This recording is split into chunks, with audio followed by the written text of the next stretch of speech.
तर बघा, आज मी बनवते पुरणपोळी. त्यासाठी मी हरभऱ्याची डाळ घेतलेली आहे. ही काय इकडं तर नीट केलेली आहे हरभऱ्याची डाळ. आणि आता स्वच्छ धुवून ही काय इकडं आधान ठेवलं होतं.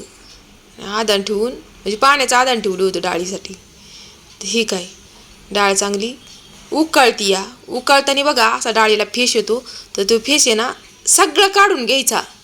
म्हणजे मी तर पहिल्यापासूनच हा फेस अजिबात ठेवत नाही. सगळा फेस ना फेस काढून घेते आणि नंतर मग कुकरचं झाकण लावणार.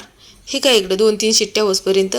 हे बघा 2-3 शिट्ट्या झाल्या पण आणि डाळ परताय पण लावली. ही काय इकडं गूळ टाकलाय बरं का ह्याच्यामध्ये, बाकी काय नाही. आणि थोडंसं तुम्हाला असं पातळ दिसत असेल. थोड्या वेळाने होतंय ते घट, एकदम चांगलं वाटण्यासारखं पुरण होतंय. ही काय हे बघा चांगलं गठ्ठ झालं. हे बघा हाय का. परतत गेलं ना एक 10 मिनटं, 10 पण नाही 7-8 मिनटं की काय असं होते. हे काय इकडं पुरण पण लगेच करून घेतलं मी. आणि इकडं लगेच पीठ पण मळून घेतलं. ही काय पीठ मळलंय तर पीठ एकदम रट्ट मळलेलं आहे बरं का मी.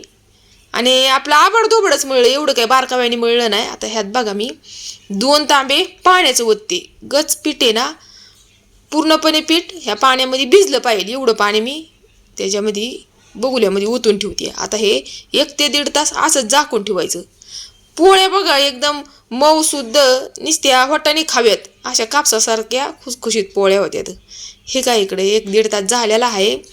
आणि हे बघा पीठ चांगलं मुरलेलं आहे. ही काय इकडं आता हे पीठ असं मळणार आहे ना मी की ज्या माणसाचा आपल्याला राग येतोय तो सगळा राग ही काय पिठावर काढणार आहे मी. हे बघा आता एका हातात मोबाईल धरल्यामुळं मला काय पीठ व्यवस्थित मळता येणार. आता मोबाईल आपल्याला साईडला ठेवला पाहिजे, त्याशिवाय पीठ दाना मळताच येणार नाही. हे काय आता तुम्हाला काय करते पीठ डायरेक्ट मळूनच दाखवते. हे बघा कसं काय मऊसूद असं पीठ मळलेलं आहे. एकदम लुसलुशीत पीठ मळले बरं का मी.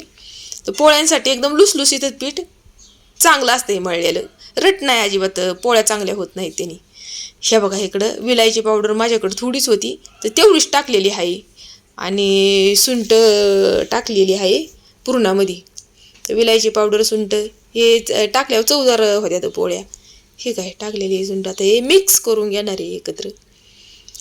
गार झालेलं आहे बरं का पुरण. गरम पुरणामध्ये नाही टाकायचं, गारच पुरणामध्ये. कारण पुरण डाळ गरम वाटतो ना आपण तेव्हा वाटल्या जाते चांगली.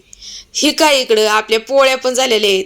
आता तुम्हाला मधली प्रोसेस मी दाखवली नाही कारण माझ्याकडं माझी मैत्रीण आली या. मग तिला काय मी म्हणलं जेवण करून जा, पुरणपोळी खाऊन जा. तर त्यामुळं बघा मी तुम्हाला मधली जी प्रोसेस होती ते दाखवायचं म्हणजे ते आल्यामुळं व्हिडिओ काढण्यात झालं नाही माझ्याकडून. तर चला संक्रांतीच्या तुम्हाला सगळ्यांना हार्दिक शुभेच्छा.